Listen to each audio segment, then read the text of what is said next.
We have quite a few here in the state office.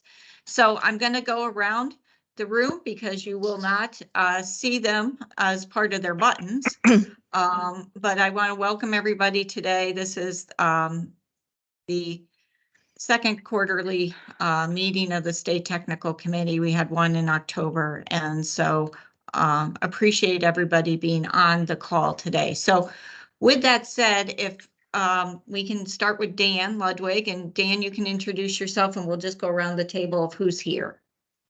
Sure thing. Dan Ludwig, State Resource Conservationist.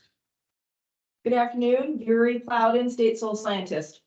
Hi, this is Peter Hoagland. I'm the State Forester. Tim Peters, NRCS State Conservation Engineer. Mark Goodson, the State Agronomist. Susan Perry, Assistant State Conservationist for Partnerships. Eric Rosenbaum, PA4R Alliance. Kent Adams, Pheasants Forever. So it's really great to see in person, Eric and Kent. I'm so glad to have you guys here and connect folks, but also on the line, if folks want to, we have a lot of NRCS folks on the line, but if we can just have the non-NRCS folks introduce themselves, we'll go on from there. We can see your names there, but if you can meet with your association, that would be good. So do we want to start first with the person who can identify with the 717-877, then we'll go alphabetically. Nope. Somebody on with the 717-877-4290. Do they want to identify who they are? I think it's Ted. Oh, okay. All right. Very good. Kate, welcome. You want to introduce yourself and your agency that you represent?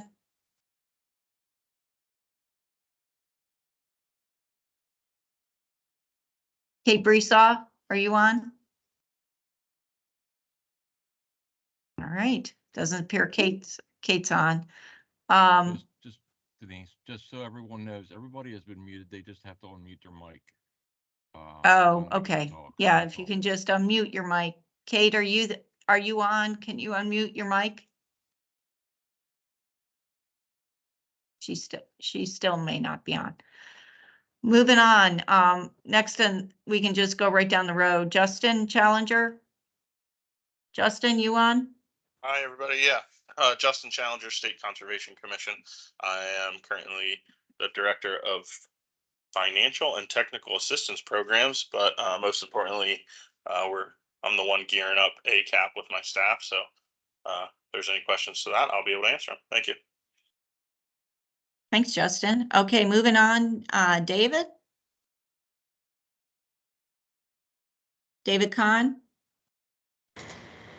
Hi, David Kahn, Agronomics Plus. Glad to be with y'all.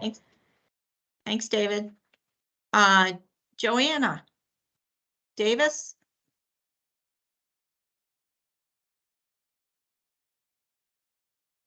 Joanna might be on. Oh, she's on hold. Yeah. I see Dimka Braswell. Dimka, you want to introduce yourself? Hi, can you hear me? We can hear you.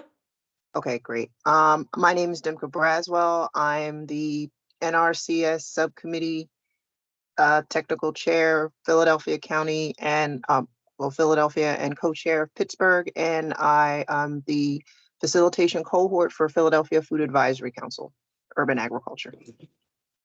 Thanks, Dimka. Next, Beth Garcia. Hello, I'm Beth Garcia. I'm from EPA Region 3. I'm back. I've been out for a while, but I'm back and happy to be participating on this meeting today. Welcome. Source Water Protection Team. Next on the list is Joe Habelka. Joe? Joe Habelka, Pennsylvania DEP Source Water Protection Program out of our central office in Harrisburg. I see Sonia Yardsdorfer. Yeah, hi Denise. It's Sonia Jarsdorfer from the U.S. Fish and Wildlife Service. I'm the supervisor of the Pennsylvania Field Office, and I'm gonna need to hop off today around 2:30. Thanks. Okay, thanks, Sonia. Good to see you. Jennifer Farbaugh. Jennifer Farbaugh, Western Pennsylvania Conservancy, out of our Hollidaysburg office. Great, welcome, Jennifer. Katie. Hi, this is Katie Ombalski with Woods and Waters Consulting out of Center County. I work as a field liaison for the National Fish and Wildlife Foundation, and I help them deliver their Chesapeake Bay Stewardship Fund and Central Appalachia Habitat Stewardship Program. And I'm happy to be here. I will have to jump off a little after 2 today, unfortunately. Thanks, Katie. Appreciate you being on. Christopher Anderson. Hello, everyone. I'm Chris Anderson. I'm also with Beth Garcia from EPA Region 3. I am one of the regional source water protection coordinators that includes Pennsylvania. Happy to be here. Welcome, Christopher. Brenda Shambaugh. Hi, everyone. Brenda Shambaugh. I'm the Executive Director for the Pennsylvania Association of Conservation Districts. And I'm really sorry, Denise, but I also have a 2 o'clock meeting. No worries. We'll try and be quick.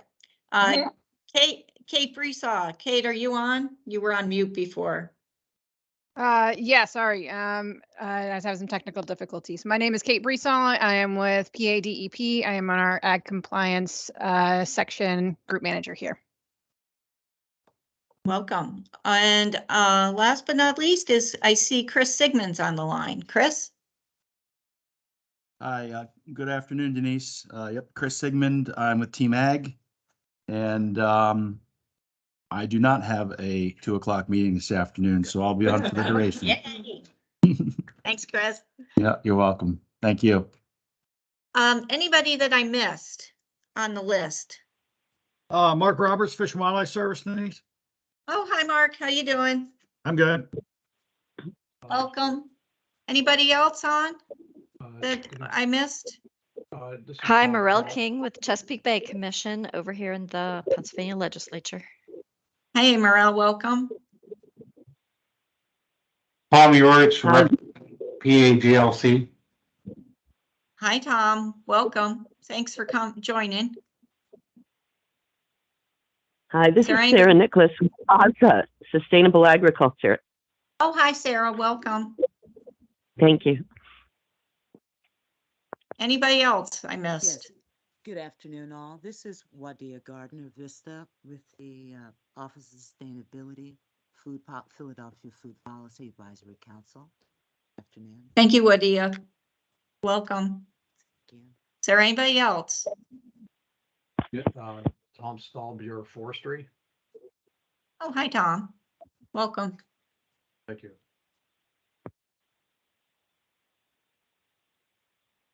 Hearing no others, we'll get right to business today. I'm pleased to see Eric Rosenbaum here in person. Tim, do you have his presentation to pull up? Or Eric, do you have it? He has it. He has it? Okay.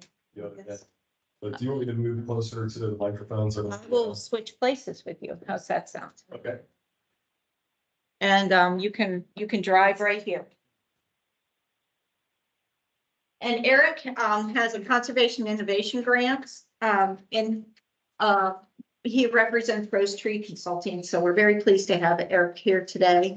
Thank you for joining us, and we're happy to kind of get an update on what you're learning from the conservation innovation grant. So yeah, thank you. As Denise said, my name is Eric Rosenbaum. I'm an agronomist with Rose Tree Consulting. I also serve as the executive director of the Pennsylvania 4R Alliance. And we're very thankful to have gotten a PA Conservation Innovation Grant to do some work on cover crops and advanced nitrogen management. And somewhere in the list of things I had sent you, Tim, was a PowerPoint presentation. I think it was called our learning tool or our teaching tool. And I'd like to be able to go through a couple of the slides on that presentation. And while it's getting pulled up here, oh, yep, just went past it there. Definitely want to thank NRCS for the involvement that they've had within the PA4R Alliance over the past years. Mark Goodson has been integral in our ability to put together programming to push out to different stakeholders within the state. And particularly as it pertains to this project, definitely want to thank Dan for the guidance that he had given us over the past year and a half to bring this project to fruition. How is the best way to go through my slides here? Is it possible to do that myself?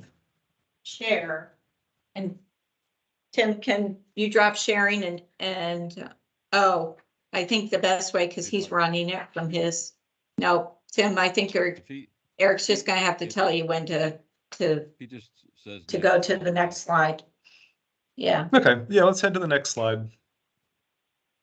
So I could talk about this project for hours, and I want to wrap up here around 1:30. So I'm just going to hit some of the highlights and talk about kind of some of our summary things that we found. But really what we were after in this project is we wanted to be able to look within the CSP activity E590B to figure out if there were other tools that could be added to that particular enhancement to allow farmers to use nitrogen modeling and other subfield zone developed tools to get at a nitrogen rate, and also to look at how we could incorporate cover crop contributions into determining what the correct rate of nitrogen fertilizer was for people that are implementing nutrient management plans and nutrient management strategies.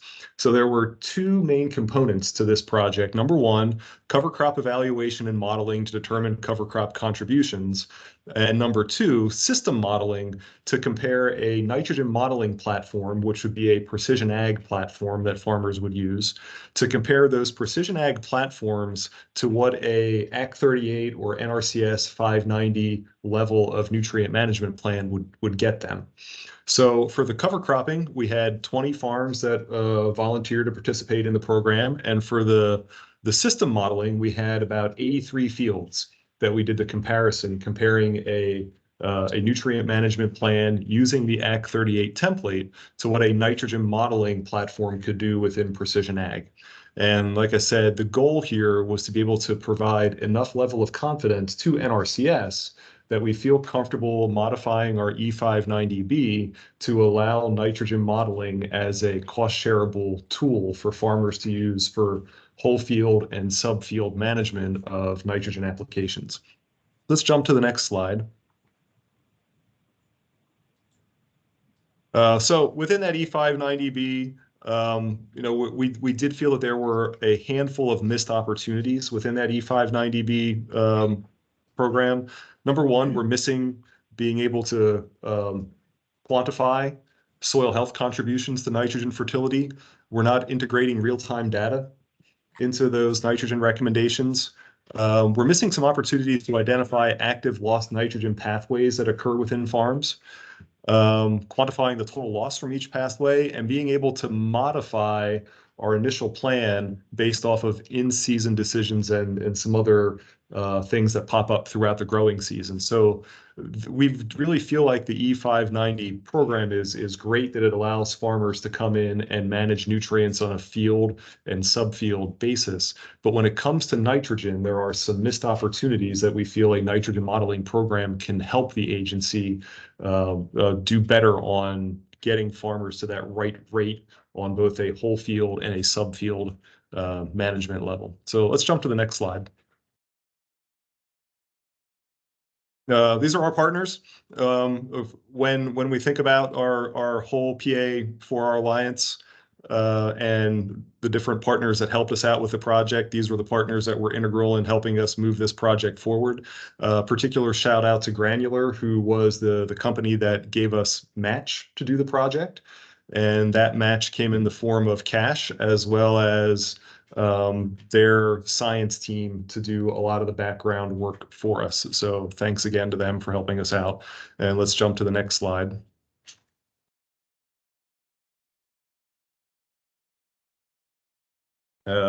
So we're not going to spend a whole lot of this whole teaching tool Everybody should have a copy of this teaching tool. And we want all of the stakeholders, all the organizations within the state to feel comfortable using this teaching tool to go out to their customer base, their clientele, and be able to provide information on cover crop modeling and nitrogen contributions. A lot of the questions that we had from our participants really came from that soil health world of they know things are happening through no-till and cover crops in large part because of the work that NRCS and many of the state agencies are doing. But now it's time to try to figure out, can we capture, can we quantify those contributions in the term of reduced fertility, reduced nitrogen use? And that was really the basis. We heard it over and over and over again from participants in this program. We know we're doing good things from soil health. Can we take it to the next step and reduce fertilizer and increase our nutrient use efficiency? So let's jump to the next slide here. And I think we're going to jump ahead a few slides. Everybody knows over the past 25 years, no-till and cover crops, planting green, all these things have accelerated on the landscape. You know, we went from not even understanding soil health to now regularly doing soil tests for SLAN and VAST and CO2 bursts and other soil health parameters. But we really haven't changed any of the ways that we calculate nitrogen requirements. And if you jump back one slide, I want to go, no, other way. One more. All right, one more. So, yeah, back one more to slide 8.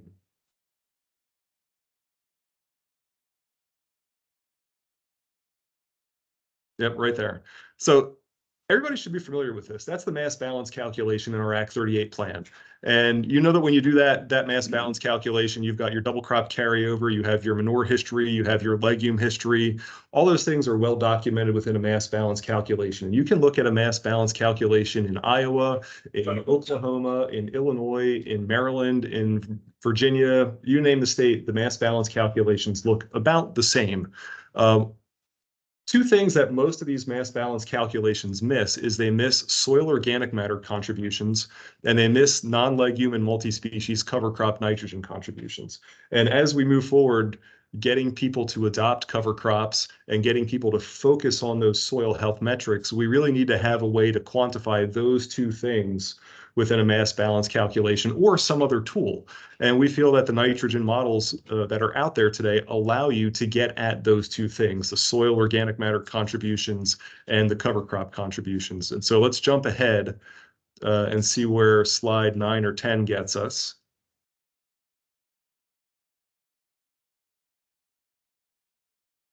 So slide 10 right here shows you where all of our participants were. The different counties, the different soil types. So let's jump ahead to the next slide here. The next couple of slides deal with granular agronomy. Just because they were our partner, I wanted to spend a little bit of time talking about what they do and what their service is. They have two services that they offer. One is a crop modeling service, and we use this crop modeling service extensively for our cover crop project, where we allowed their scientists to go into each one of these 20 sites and say, okay, what would happen if we planted rye on October 1st and we put 2 bushels of rye on and we terminated it on May 10th, right? And what would happen to the nitrogen contributions in 2000, 2001, 2002, all the way through to 2022. So when we look at this cover crop data and the nitrogen contributions from it, we arrived at these nitrogen contributions by modeling annual precipitation versus cover crop planting date and termination date in each year over a 20-year period. So if we had 20 sites that participated in the project, and each one of those sites had cover crop contributions modeled for 20 years, we have 400 years worth of site data in this project to figure out how much nitrogen cover crops can produce or can contribute to the nitrogen cycling or the nitrogen needs of a corn crop. So that was the first thing that granular nitrogen or granular agronomy services allowed us to do. The second thing that they allowed us to do is to be able to use their nitrogen modeling tool. And the nitrogen modeling tool was the direct comparison between what the Act 38 nutrient management template would say for a supplemental nitrogen rate versus what the model would say. There's a lot of other nitrogen models on the market. We bring up granular nitrogen because they were the partner in this project, but you can certainly get to the same place with having a nitrogen model through AdaptN or a nitrogen model through a climate field view when that product becomes commercially available.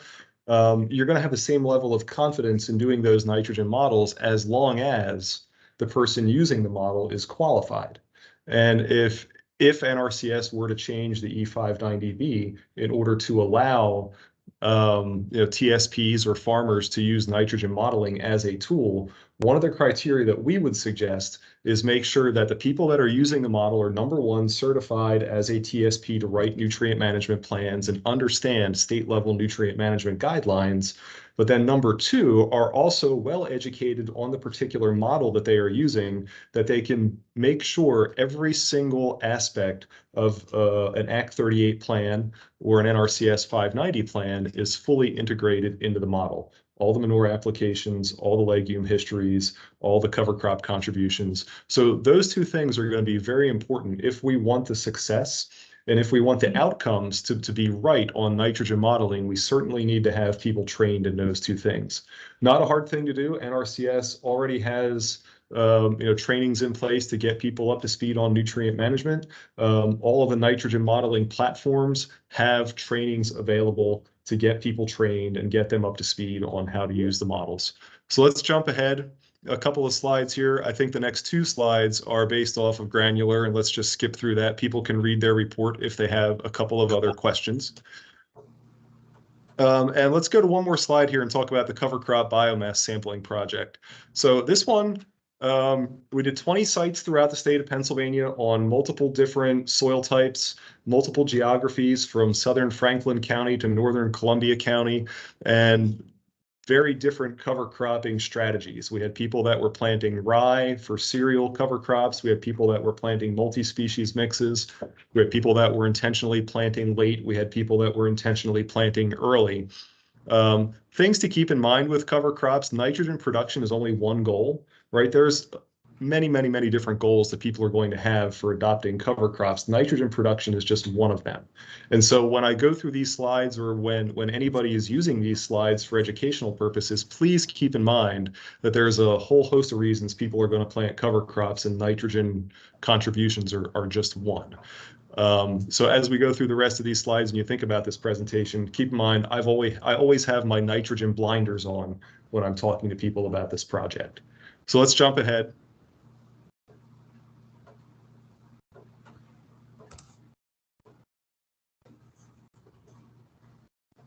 You can read through this at your own pace, but if you ever wanted to reproduce the project and be able to go out and work with your own customers, we have two slides back. We have kind of the methods that we use to go out and do it. So slide 18 right here, we're going to stay right here at slide 18. All right, no, slide 18. Let's go back 2 slides.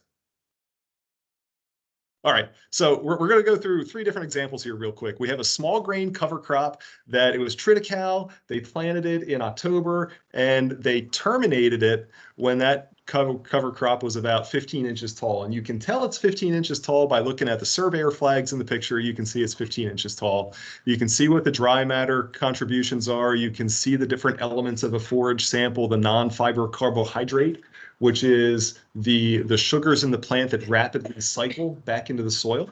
You have the cellulose and the lignin, which are the things in the plant that cycle at a much slower pace. And then you have that carbon to nitrogen ratio.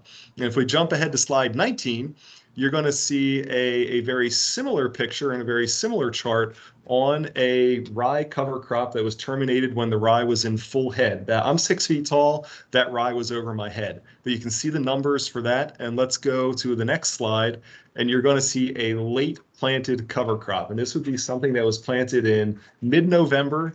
And the visual, there you go. You can see a mid-November cover crop planted. It's not very robust. The dry matter production is only a fraction. And if you have customers or people that are out looking to do a cover crop for nitrogen production, late plantings do not work.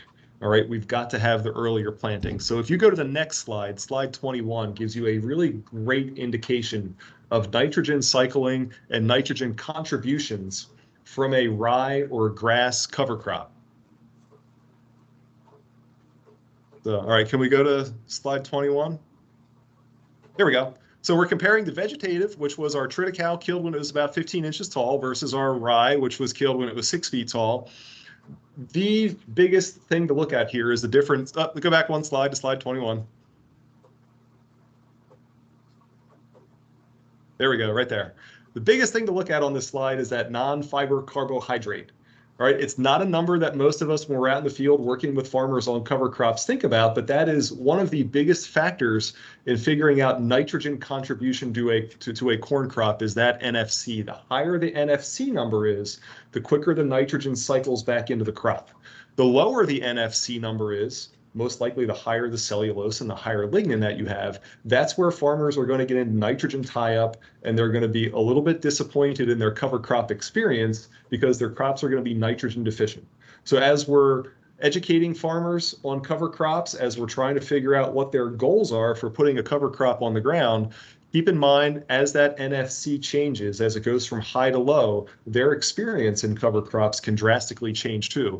The NFC number was probably one of the most surprising things that we learned from this project, is that that number was directly related to the nitrogen contributions to a crop. So let's jump ahead to the next slide.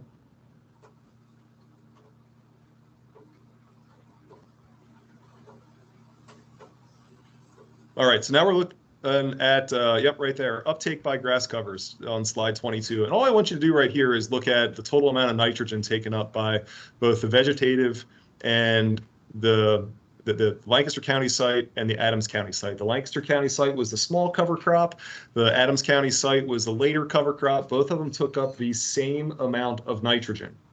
All right, so it's interesting to think a cover crop that was 15 inches tall or 18 inches tall took up the same amount of nitrogen as a cover crop that was 6 feet tall. But planting rate, species, and termination can all impact how much nitrogen a plant takes up. So we're going to jump ahead to the next slide, and we're going to think about that 118 pounds and how that 118 pounds cycles through and becomes available to the corn crop.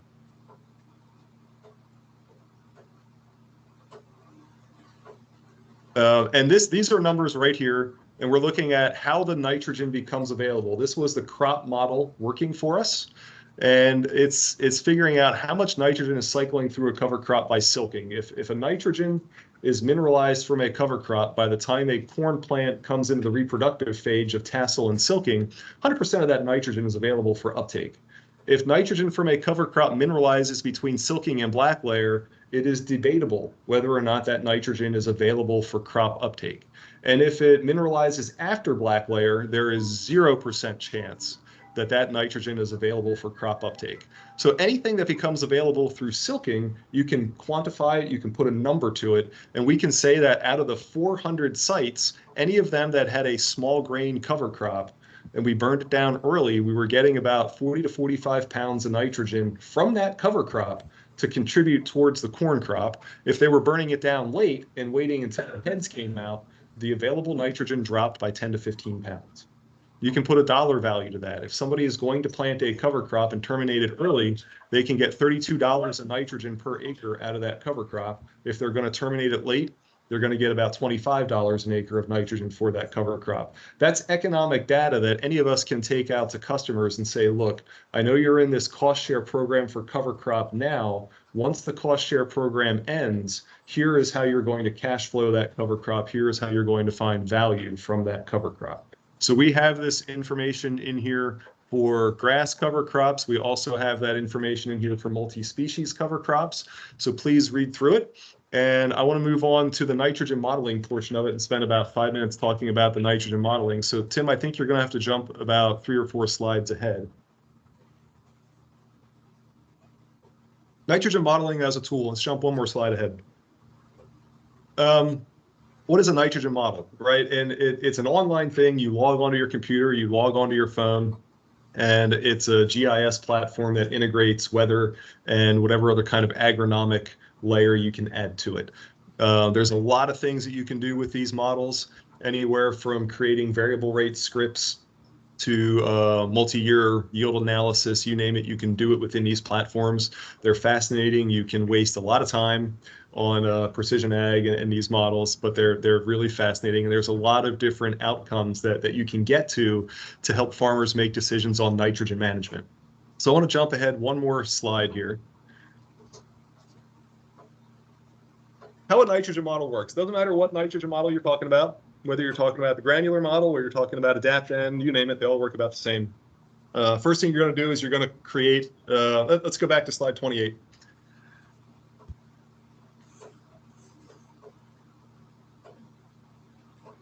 There we go. First thing you're going to do is create a decision zone. That's pretty much as easy as mapping the field boundary.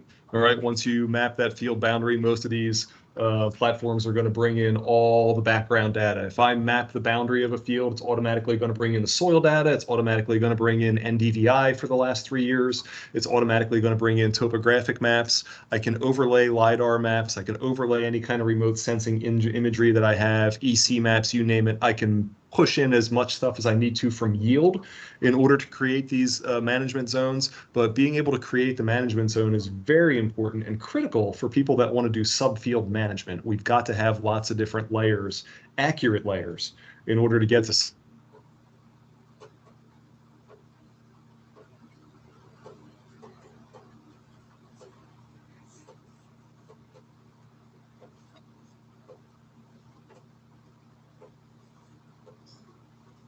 I lost audio.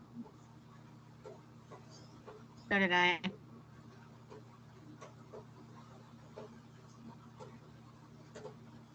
This is running off of Denise.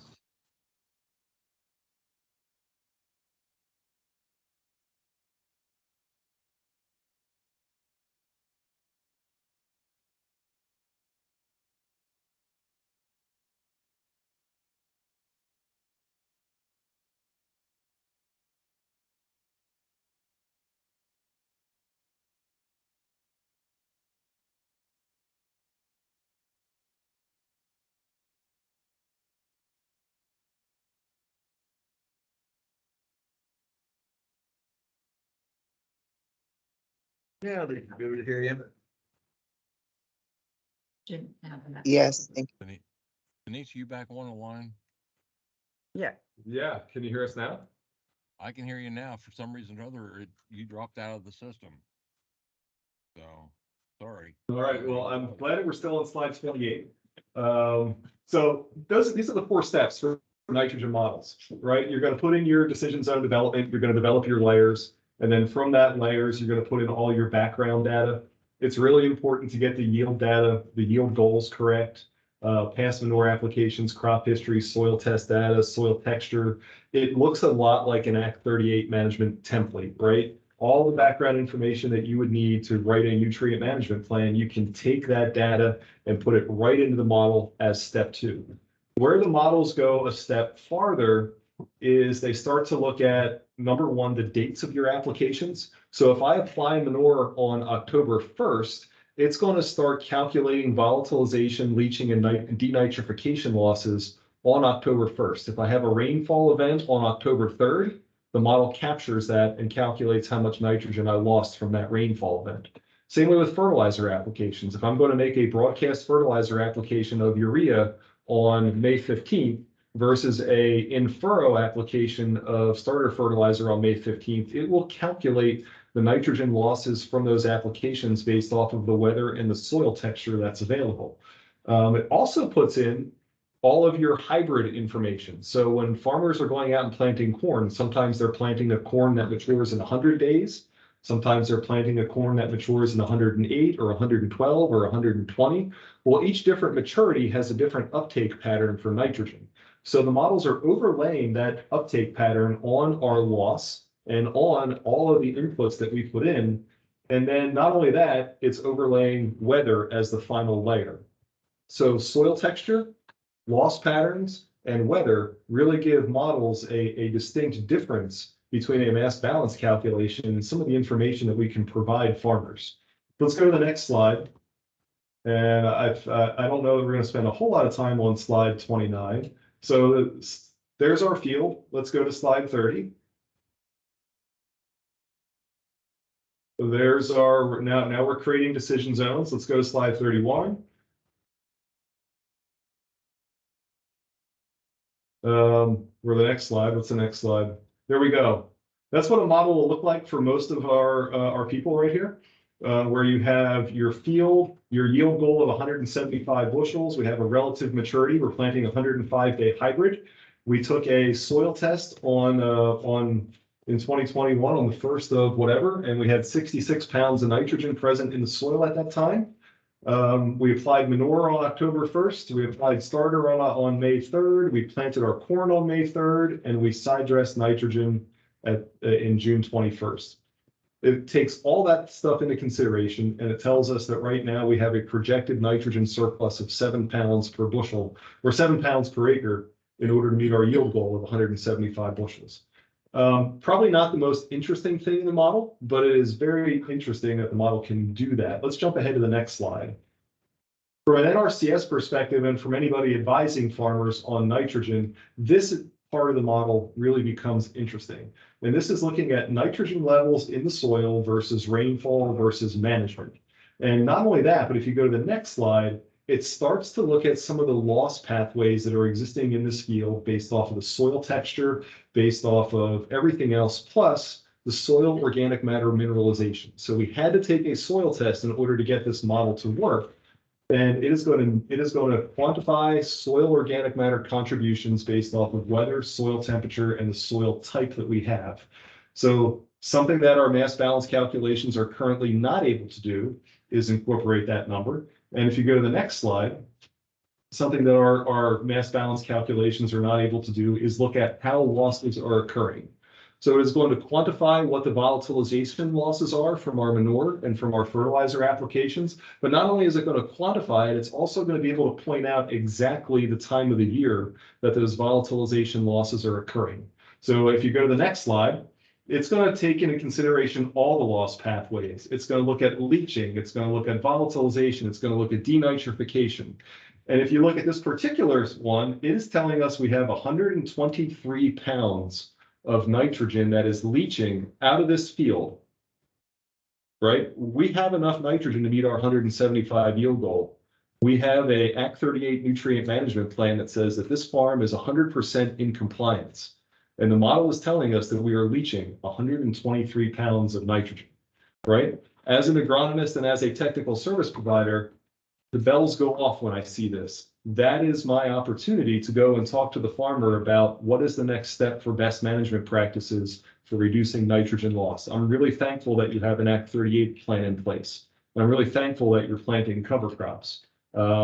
It's time that we start to talk about the loss pathways that are present in your field and putting together a plan for addressing those individual loss pathways. Nitrogen models give us a tool to do that mass balance calculations do not. And you can go through any of the sites that we have.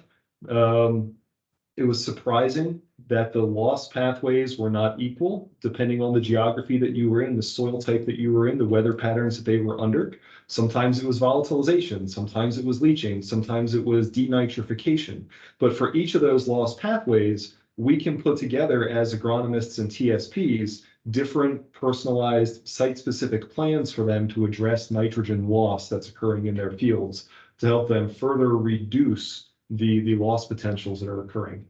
So I think that's probably the last slide that I want to talk about today, and I'll turn the floor back to Denise. But you know, the tools are out there for everybody to use. We want this information to get out there.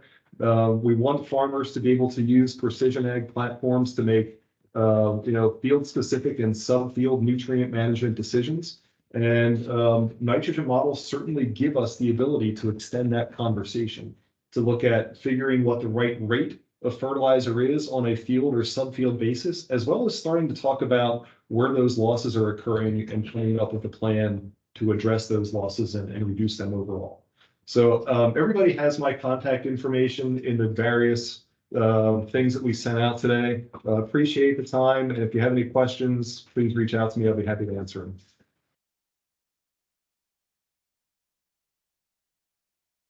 Thank you very much. We had some follow-up questions for you. I know, maybe not today with our staff, but we'll set a meeting because I think you've brought in some very enlightening conversations to determine how we can further enhance the enhancement, right? So how we can make this an opportunity to even reduce the nitrogen loss that much less. Because as you said, the farmer's doing the right thing, but there's still. There's still opportunity. Yep, so thank you very much. I wonder where which one find those tools that the farmer wanted to. Yeah, so some of the tools you need to have a certified person do the tool for you, and some tools you can completely go and do yourself. So if anybody wanted a tool that they could completely go and do themselves, check out AdaptN. AdaptN used to be the Cornell product that was bought by Yara, and Yara has a website for AdaptN, and you can go to AdaptN, establish an account for yourself, and you're going to pay a per acre price, but you can use AdaptN on your farm. A lot of the precision ag platform that we use to monitor yield and to create variable rate prescriptions integrates AdaptN right into that platform. So we use AdaptN right from our other platform that allows us to do a wide variety of precision ag work. All right, very good. Thank you. Any questions for Eric in the chat? Tim, do we have any questions for Eric? At this point here, there were no Okay. All right, very good. or comments. Thank you. All right, next up, we have our technical reports today. So leading the technical report conversation is Tim Peters, State Engineer. All right, thank you. Good afternoon. Just a couple slides to update on where engineering is at right now. I don't have a slide for it, but I will say that we recently hired an engineer here in the state office, started right before Christmas. So we're excited about that. And you may be seeing another name around, Paul Schaefer, at future meetings. So glad to have Paul on board. My first slide, updating on HPAI, highly pathogenic avian influenza. So the state resumed normal activities around poultry operations, and after a stint of no positive infections, and so we followed suit. And we have ended our poultry visit suspension on 1/3, and we are back to just making normal visits at poultry operations.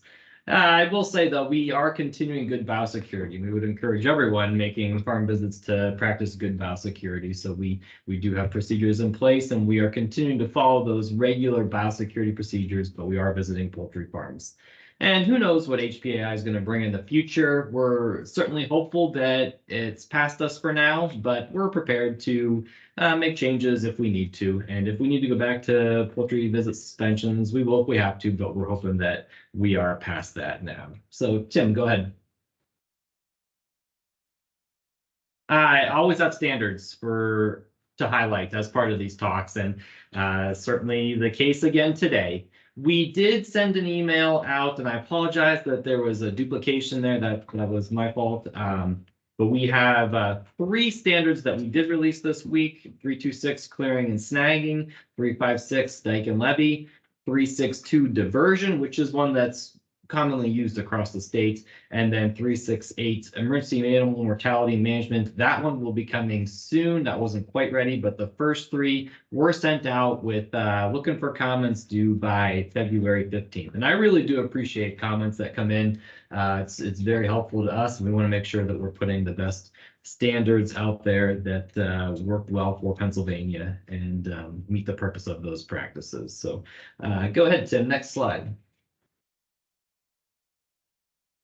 Nationally, they are requiring me to move a lot of our engineering tools to Photog, and I actually missed the deadline for this. I was supposed to do this earlier, but I'll be working on this here the next month or 2. On the PA NRCS engineering website, many of you are probably familiar with the tools that we have: construction guides, design guides, engineering spreadsheets, fact sheets, and standard detailed drawings. There's a couple other links as well, but the ones that I just mentioned are going to have to move to Photog. They're likely going to end up in Photog section 1. And whenever I do make that change, I'll put out a notice, but I also will leave something on the website, a link to Photog that points everyone to where those tools are. But just recognize that is going to be happening. We are going to be moving those, migrating them to Photog, and it's just the requirement of national to keep things consistent between the states. All right, Tim. Oh, big news for us here on the watershed end is that we have started the first step for a watershed project in Tioga County. And the first step for us is a PIFR, which is a preliminary investigation feasibility report. That's what happens before we start the plan. And that provides reasonable assurances that a feasible plan can be developed without insurmountable obstacles. That's the definition of a PIFR. And it's really just the justification that state cons need to request funding for a watershed or flood prevention project. And so we're starting that to see if a project would make sense in Tioga County. And we'll be looking at flood prevention or damage reduction measures to prevent or reduce damage from other flood storm events in the future for that project. And that's it. That's what I had on the engineering side. So any questions? But we're busy with the boot camps and we've been in talks with ACAP too. So there's a lot going on, but those are some highlights. So thanks a lot, Denise. Thank you, Tim. Any questions for Tim in the chat? Tim, Kenny? Okay, thank you. All right, moving on. We have ecological sciences and Dan Ludwig, State Resource Conservation. Sure. Good afternoon, everyone. Just a few updates from our side of the house. Right now, we do have 2 vacancies on our staff. We are currently interviewing for the state grazing specialist position. Hope to have those wrapped up tomorrow. And then we will be advertising for a state biologist to replace Jim Gillis, who has moved on to FSA. Just a little bit of an update on some trainings that we've done since the last state technical committee meeting. We had our intro to planning training in November in Grantville. We had 9 NRCS employees attend and 10 conservation district staff. So we are, as Tim mentioned, we are gearing up for the boot camps here in March and April. So we'll be working on that. Coming up, also working on having meetings for our TSPs. So Peter Hoagland, our state forester, will be having a TSP update meeting for the foresters next Tuesday, the 24th. So that has been scheduled.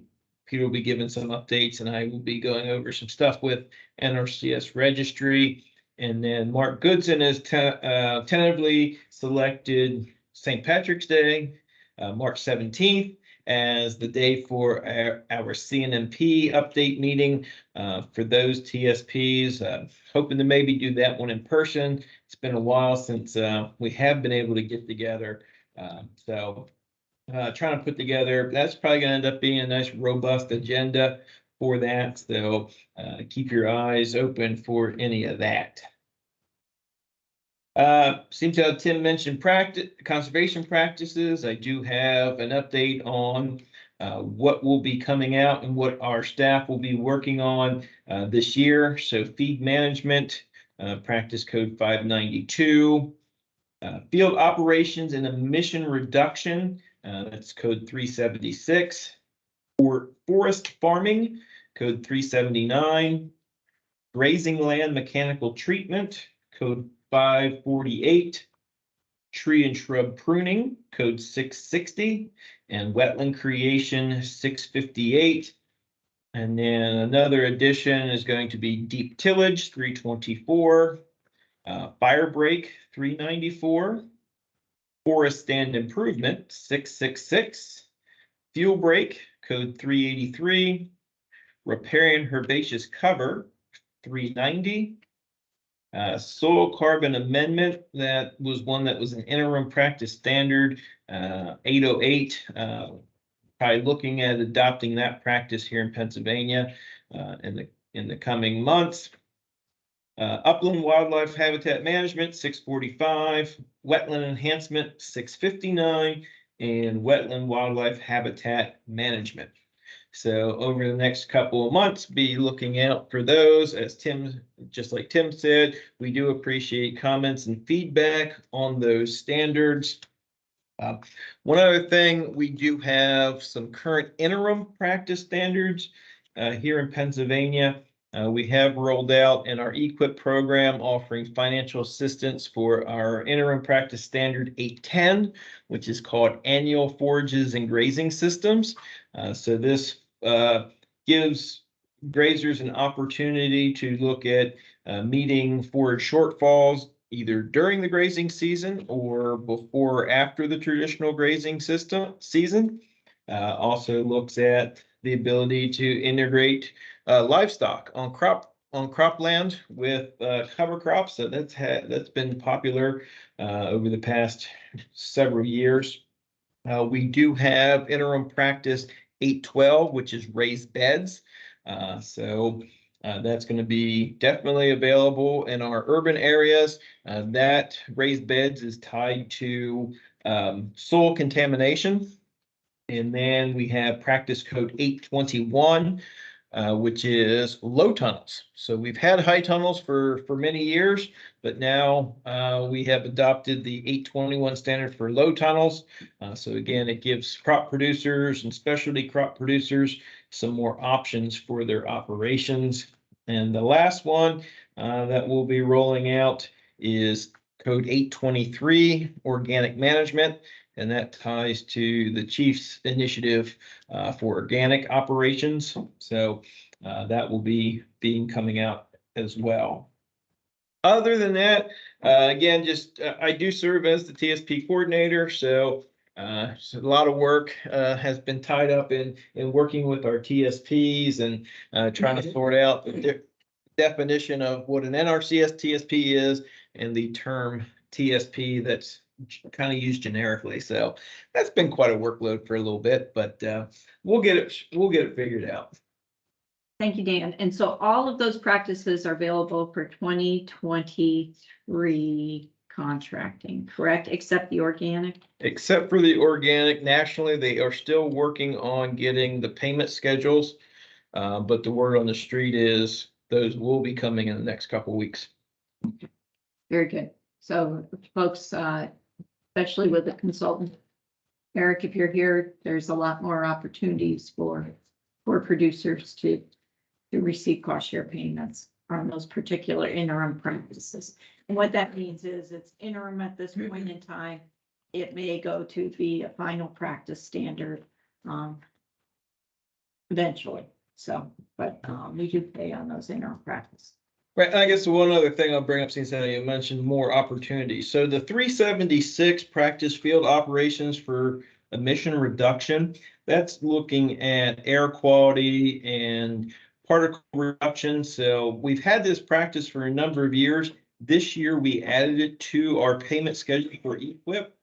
And Eric, you'll like this because it's kind of tied to our ability to promote interseeding, planting green, because we're looking at trying to reduce the number of passes across cropland. So we did add that with that in mind. Good. All right. Thank you, Dan. Appreciate that. Next up is Yuri Plowder, State Soil Scientist. Yuri. Good afternoon. Thanks, Tim. So I'm going to give you a soils data update. Next slide, please. And we'll be looking specifically at the Land Evaluation Site Assessment, or also known as LESA. Next slide. So LESA values are used primarily in Farmland Protection Policy Act determinations. And each soil map unit has its own LESA value. LESA values can also be used in state or local farmland protection programs and in conjunction with things like farmland classification, for example, prime farmland or farmland of statewide importance. Next slide. So the Farmland Protection Policy Act, its purpose is to minimize the extent to which federal programs contribute to the unnecessary and irreversible conversion of important farmland to non-ag uses. So in other words, we don't want taxpayer money to be just willy-nilly converting farmland to non-ag uses. So it has to be evaluated. If a federal agency is going to be converting farmland. So the LISA criteria are used to help federal agencies determine which ag land should be protected from development. And some of the LISA criteria or the criteria used to create the LISA values are things like the land capability class, the farmland classification, soil productivity, soil yield, and things like that. Next slide. So some of you might be familiar with this, particularly if you're a federal agency.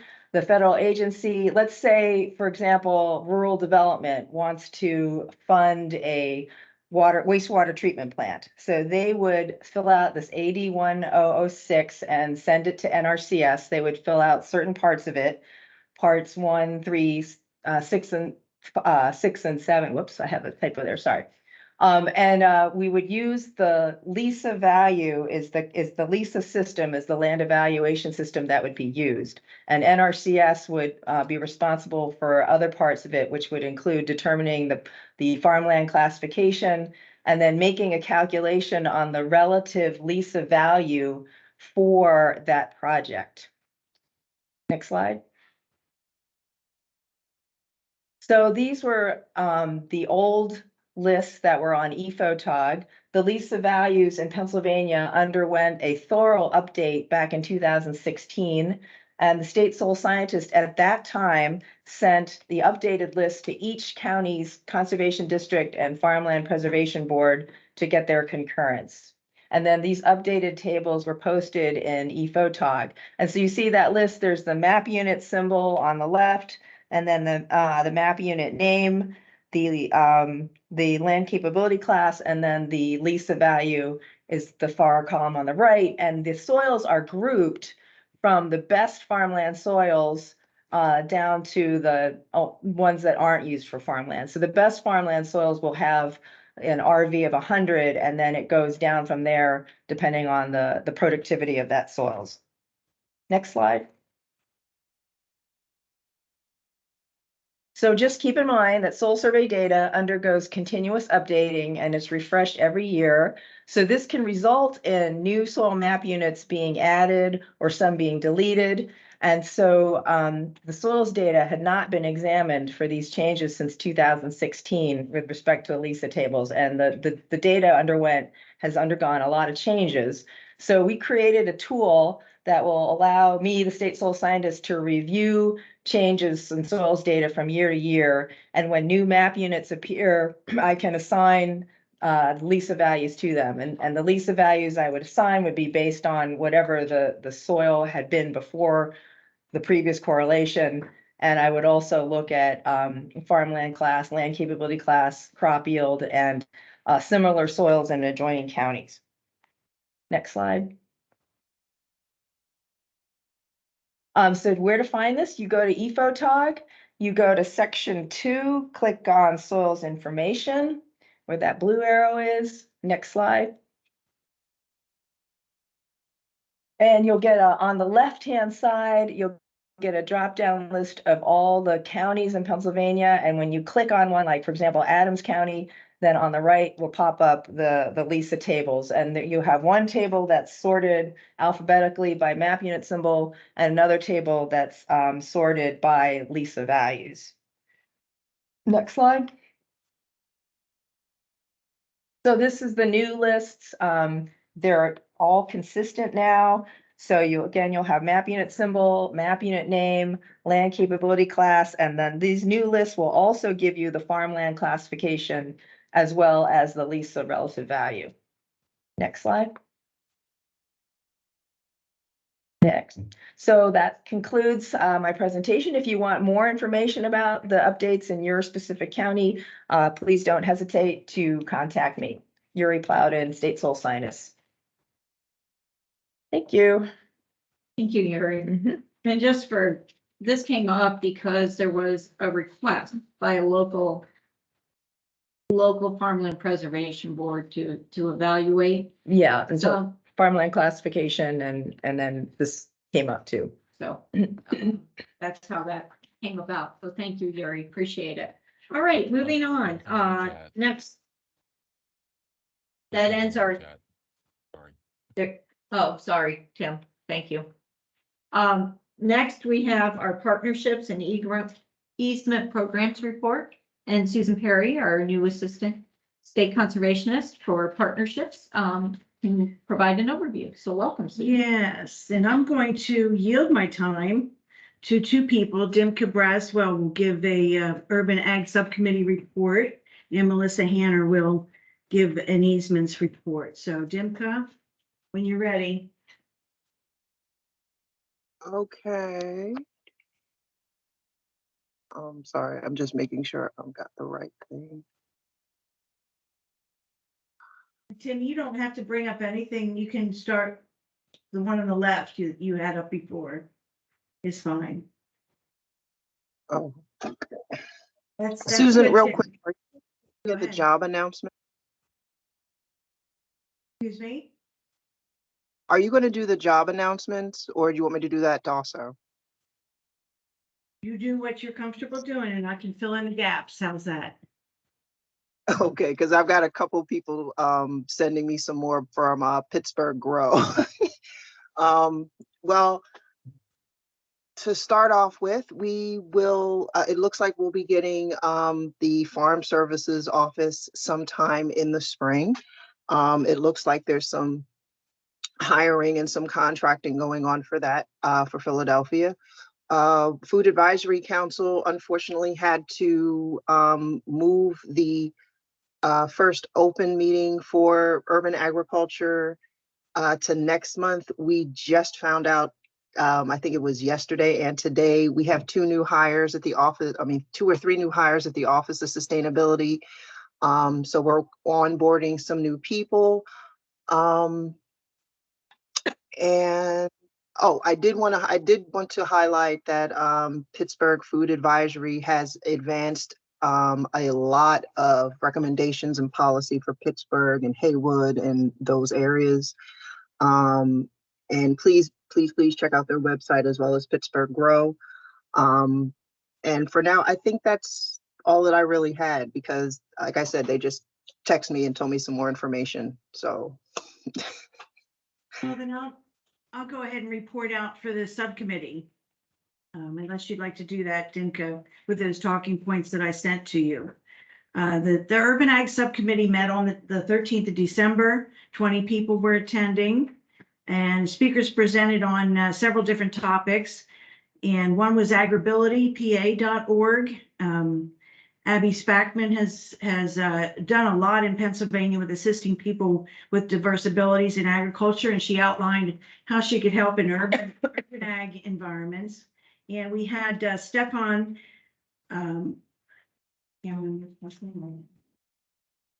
Fitzpatrick that spoke. He's a very exciting speaker. He's now the PA Center for Ag Education Excellence, really looking at how we can better engage students. We also had King Whetstone presented from USDA National Ag Statistics Service.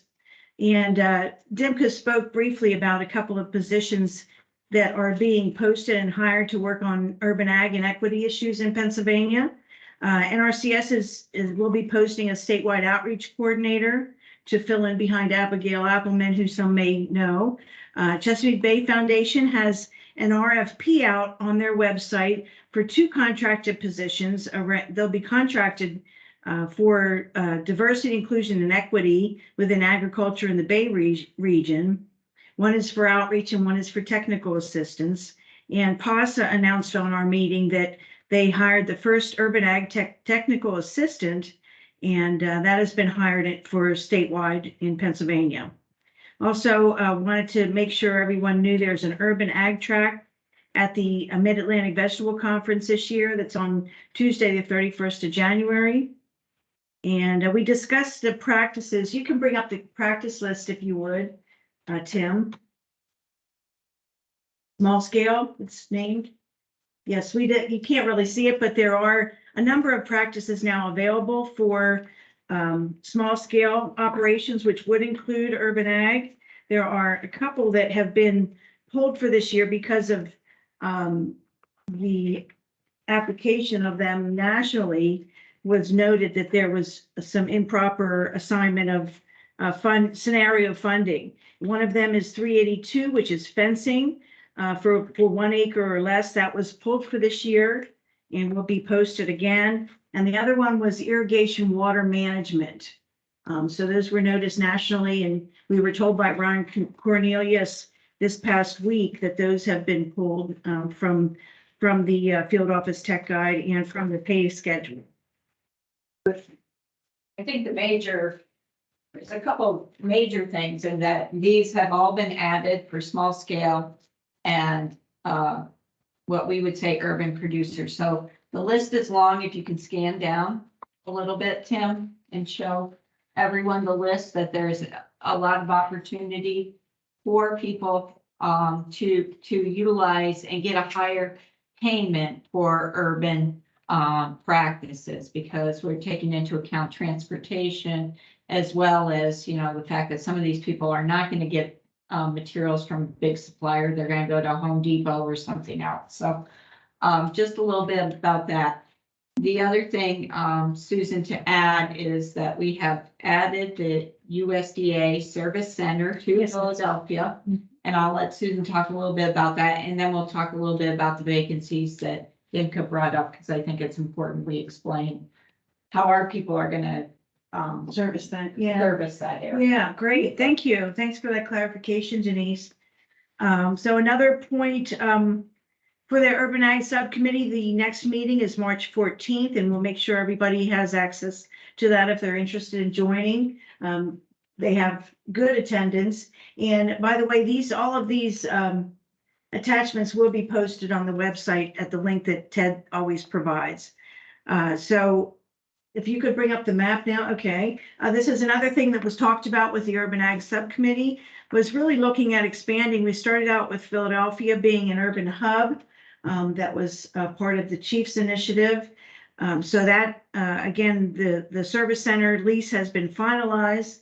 The location is on Broad Street in Philadelphia, and that would be FSA and NRCS, correct, would be the two agencies in there. Kafeni Kajil, I don't know if Kafeni is on today, but he's being reassigned to that service center.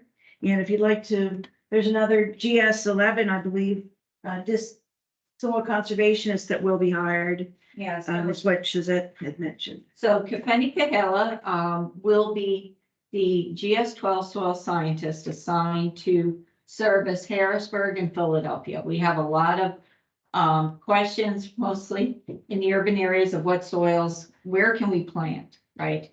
So Kafeni is getting heavy metal detection equipment. We've got the permit now, and that should be coming our way soon.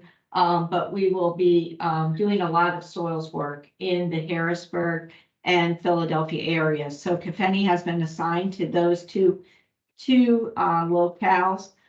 He is actually out of Berks because he can handle both of those that way. The other position that will be advertised is a district conservationist in GS11 in Philadelphia. So that person will be handling, in addition to the outreach coordinator's responsibility, this person will be doing planning and outreach and contracting for the folks in the Philadelphia urban area. So just right now, so that folks understand what's going on, because I think there might be some, we have always serviced Philadelphia. We have always serviced it. We have not had a urban service center in Philadelphia. Generally, we try and go wherever the district is. There's still currently opportunities for the conservation districts to maybe open up in Philadelphia. But at this time, all of our urban work has been handled out of the Chester County office within NRCS. And we've had a number of contracts previous to now, but now with this Secretary Bill Saxon initiative to bring agriculture into urban areas, he's asked us all to create urban service centers in those areas, and he has launched this one in Philadelphia. There's 16 others, but he has launched this particular one in Philadelphia. So we are working hard. It's currently under lease. And and as you know, when you move into a new building, there's a lot to do. There's a lot of, the building will be gutted. Not the whole building, but the area that will be occupied. And then we will have, of course, NRCS and FSA present in that area, as well as partners, right? That they may want, we have a couple touchdown stations that will be available in the USDA Service Center. And so we hope that partners come and go. So that's just a little bit of an update of where we are. A lot of things happening as it relates to urban. A lot of work being done by the committee to talk about where we have 250 million that we've made available in EQIP. We have done that for the past several years. That's 250,000, not million. Scared me. Thank you, Susan, not million. That's another conversation. 250,000 available. What's happened is we have those urban areas, we threw that out there and we said, let's see how much they use, right? Let's make it available. It's been several years now. They are not up to that cap of 250,000. So we are expanding, and what we're proposing to do today is really bring it up in conversation to expand the ability to have that 250,000 used in other urban areas of the state, not just the three, not just Pittsburgh, Philadelphia, and Harrisburg. And so Susan has this nice map that she's brought up, and so that's part of the conversation today. And the Ag Committee looked at it and they were all in favor of using a population delineated areas. So it would be areas with smaller cities, looking at different population levels. And how we do that, it certainly won't be until next year.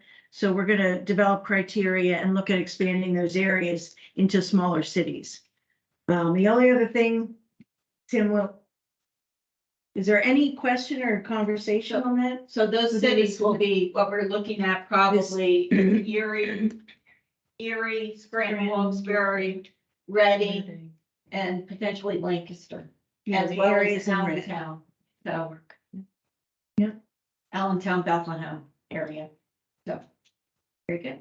Okay, and the only other thing I'll mention is the People's Garden Initiative, which was an initiative many years ago under the Obama administration, has now been reinstated. And there's some funding available that will be announced in early February through a notice of funding opportunity through Easy Feds or grants.gov. And folks can look for that, as I said, in early February. It's for small projects, anywhere from 10 to 75,000 for garden projects that have a community education component. And that's all I have, and I'll turn it over to Melissa Hanner for easement updates. Thank you. Hello, everyone. I'm Melissa Hanner, and I am the new easement program manager. Started this position in January, and we also have another new person on the easement staff. That is Mick Albert, has returned to Pennsylvania NRCS. Just a quick review. There are two types of permanent conservation easements that we work with. There is the ALE, or the agricultural land easement, and applications are accepted on a continual basis with two cutoff dates. Our first cutoff was December 31st, and our next cutoff will be March 1st, but they are accepted continually. Those ALE ag easements are received through the local county ag preservation boards and conservancies. And this is different from the WRE or the wetland reserve easements that are also permanent easements accepted in a continual basis. And those applications are accepted through the local county NRCS office. I want to move on to a quick update on GARC, geographic area rate caps for WRE. And I bring this up because there was a request for comments sent out to the State Advisory Technical Committee on December 12th. And this is a national requirement that each state post how they will value these wetland reserve easement applications. So Pennsylvania NRCS was proposing in this request for comment to use individual appraisals to determine the value, the acre value of that easement. So there were no comments received. Therefore, Pennsylvania NRCS, all applications for the WRE, our values will be based on individual appraisals. And we have also set a geographic rate cap. So there is a map that was provided in that quick proposal. That just means that different regions of Pennsylvania, there is a higher value driven, the higher values driven in the more urban areas. So those rate caps would be set at 95% of the cropland value in that area. So the individual appraisal would be used, but it could not, the appraised amount could not exceed those rate caps. And that is all that I have to share right now. Okay. Thank you, ladies. Good report. Appreciate it. Next, we're going to go on to financial program reports, and Jared Shippey is subbing in for another meeting unless he's here. Jared. Just in time. Give us a program update. Sure. Thank you. Good afternoon, everybody. So as Denise mentioned, I'm Jared Shippey. I'm the Assistant State Conservationist for Programs here in the Harrisburg State Office.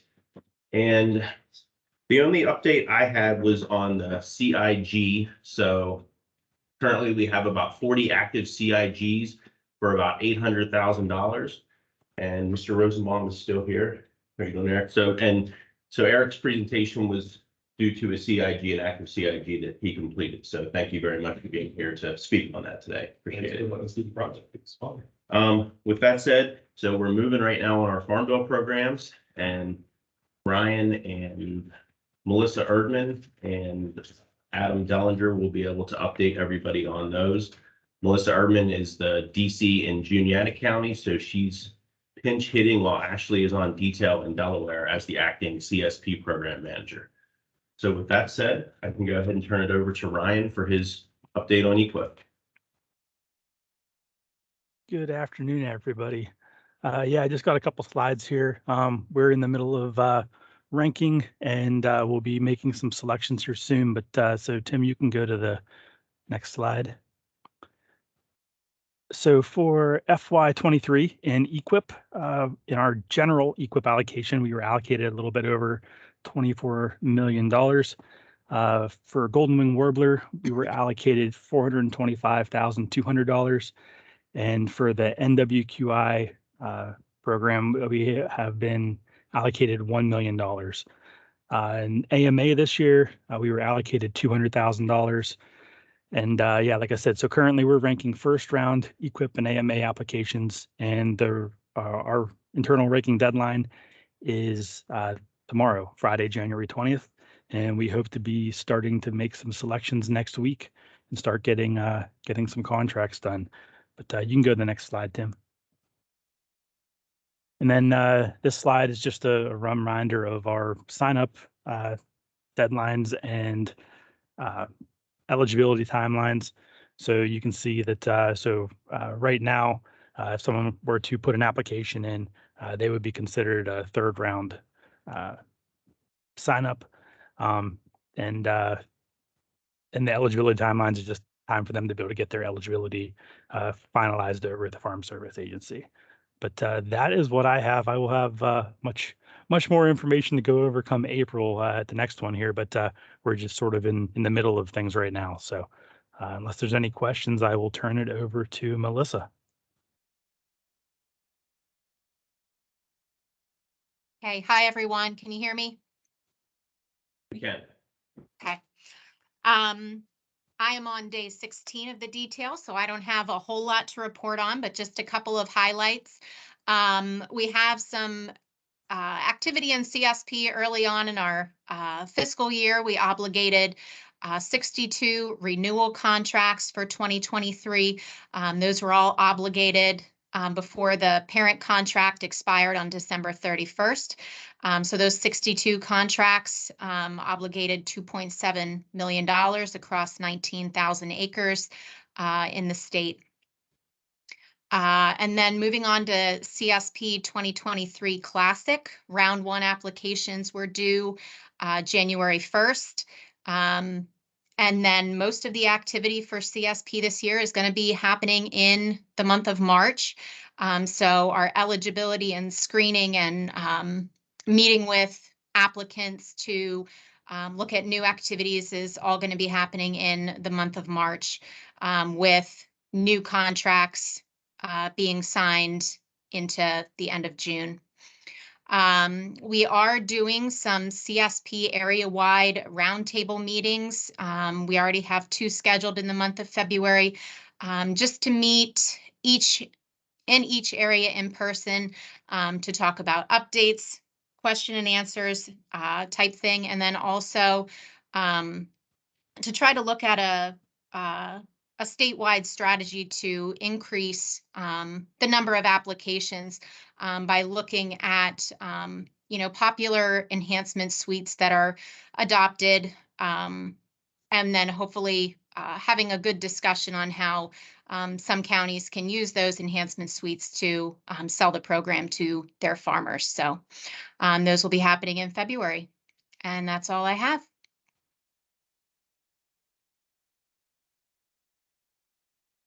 Okay, thank you, Melissa. Appreciate that. Is Jim Gillis on the line? Jim is not on the line, but this is Johanna Davis. I was going to be filling in for him here today to speak briefly about the CREP program and some updates that FSA has recently implemented to the cost share program. Very good. Thank you, Johanna. Yep. As many of you may already be familiar with, Jim Gillis previously had worked for NRCS state office and now has moved over to be the Farm Service Agency chief program specialist for the so he's still assisting with conservation programs, but other programs within FSA as well. So next slide, please. Here earlier this month, the Pennsylvania State Committee has implemented and approved some updates to the state cost share program. And the previous rates that we were working with really had remained unchanged for approximately 20 years. So the changes that have been implemented with the updates have been done in order to allow for some better use of our resources and make things a little bit easier to view and see, create estimates of cost share for an offer under the CREP program and the CRP program. So these would apply to both CRP and CREP. I'm still seeing slide 1. Can we? Yeah, okay, thank you. So these new rates were published in an internal FSA notice, CRP 24. And the whole goal behind this is to make them a lot easier to use, be more current with updated rates and estimated prices. It should be a lot more transparent and producer friendly, easier for FSA to administer. And it also should be more consistent with NRCS and other programs that would do similar types of cost share programs. Next slide, please.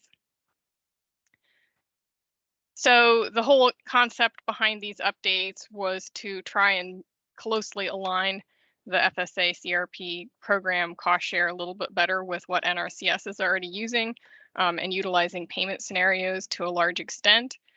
There are some places where NRCS ways of processing financial assistance doesn't line up directly with FSA's uses, but I was able to try and separate out things where necessary to try to maximize the use of these resources within the national CRP policy.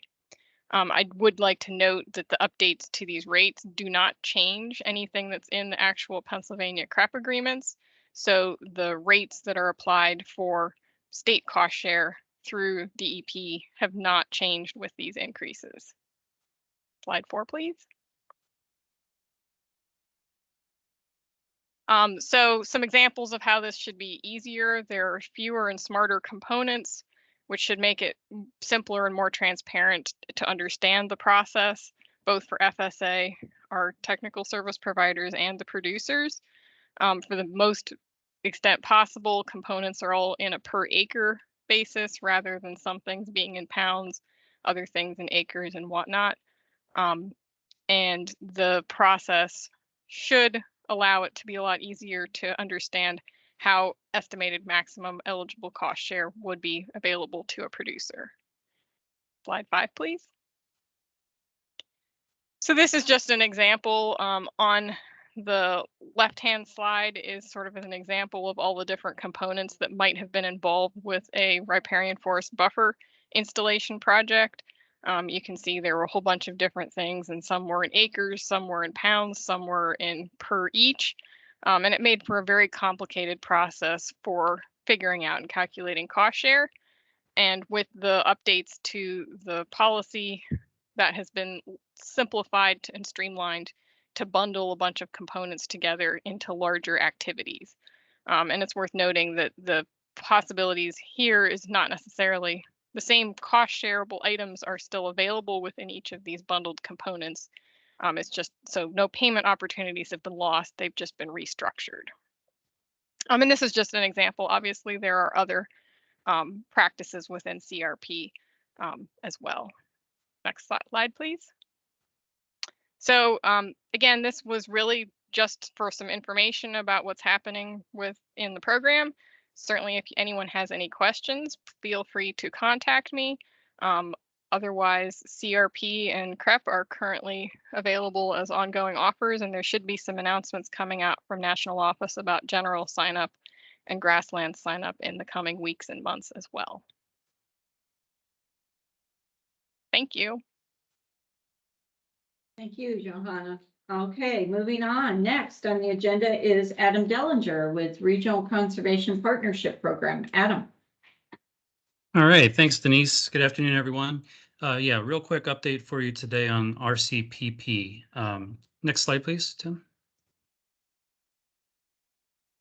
So just wanted to touch real quick on FY23 landowner contracts. So landowner contracts in RCPP speak is basically like an EQIP contract where farmer or landowner has a contract for BMPs.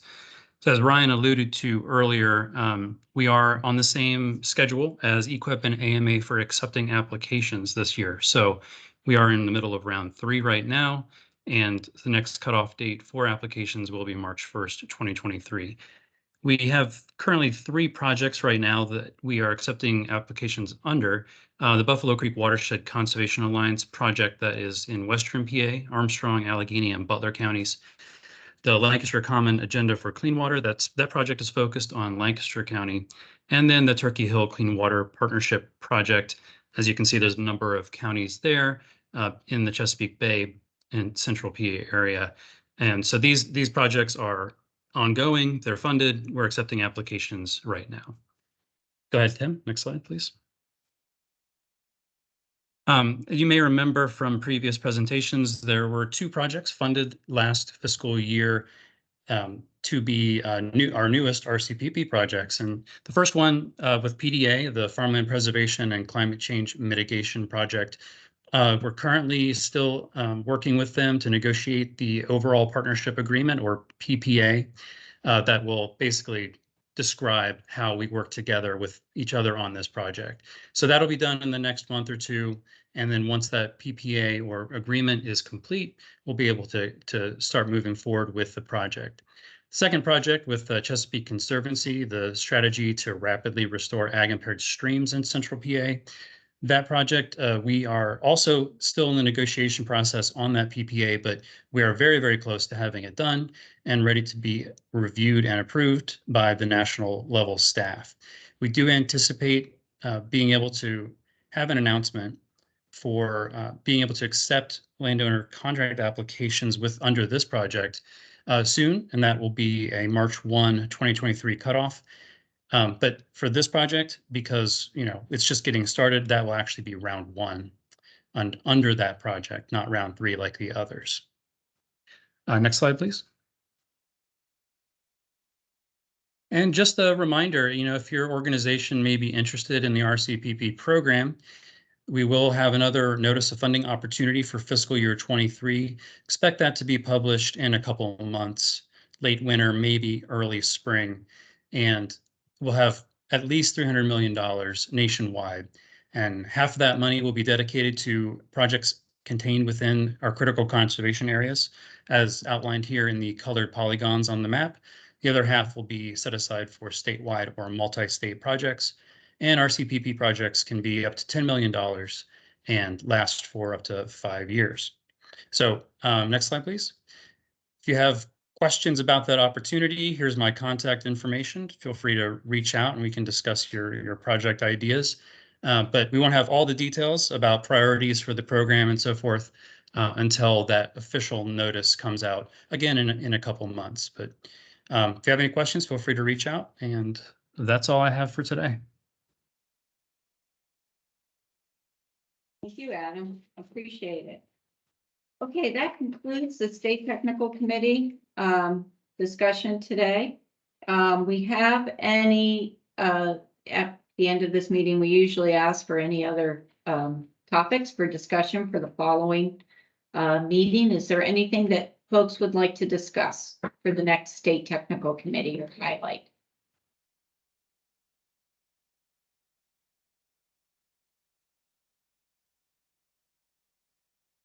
Okay, anything? Nothing in the chat? Yep. Nothing in the chat as of right now. Okay. And, just to make everybody aware, I believe, if I'm not mistaken, Ted has posted all of those documents, the slides and handouts out to the State Technical Committee page that's listed on the agenda. So Very good. you can find all the Thank you. handouts there. Susan, do you have something? I have a chat item that came through. They just popped in. Okay. When is the Farm Bill 2023 anticipated to be released? That's a good question. Congressman Thompson had a Farm Bill hearing at the Farm Show last week. I hope some of you were able to make it. They seem to think that they're going to get it out in 2023. If he does, more power to him. Generally speaking, it's usually a year later, at least, right, Kent? Yeah. So, yeah, we'll see. We'll see what happens with that conversation. So, it is generally slated for 5 years, but that is never seems to be the case. It usually is a 6-year farm bill. So, at least. So, thanks for that question, Beth. Thank you, Denise. Okay, any other questions or comments for the group? Really want to thank Eric for coming today. Eric, kind of enlightening things you had to talk about today. So I'm interested in furthering discussion on how we can improve the CSP enhancement there. And then also want to thank Dimka Braswell for her update on urban, as well as always the staff folks of NRCS, those that are permanently here and on detail. Many thanks. We're plowing through. We've got a lot of work to do in the next year, and we anticipate that more funding is coming our way, and so we're really using this year to prep. You see a lot of standards that are going to be released this year. I hope you look at it and have comments.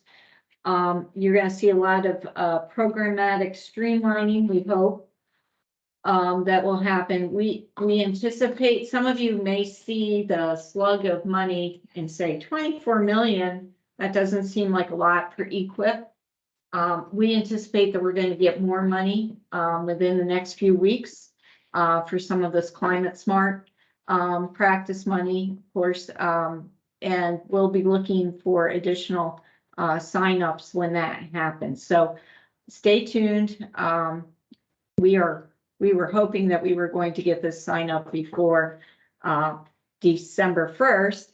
That has been pushed off. We thought, oh, January 1st. It is now out of OMB and it is in the hands of our national office to make allocation decisions. So they've asked us just to be patient, and that I anticipate that within the next week or two, we will see our additional climate smart allocations coming to us. So with that said, I want to thank everybody for their participation today, and always the staff who put this together. And it's always nice. And Kent, it's good to see you here today too. It's always nice to have people physically present for the meetings anymore. So thank you, everybody, and take care. And the next meeting will be April 20th, and that's on a Thursday.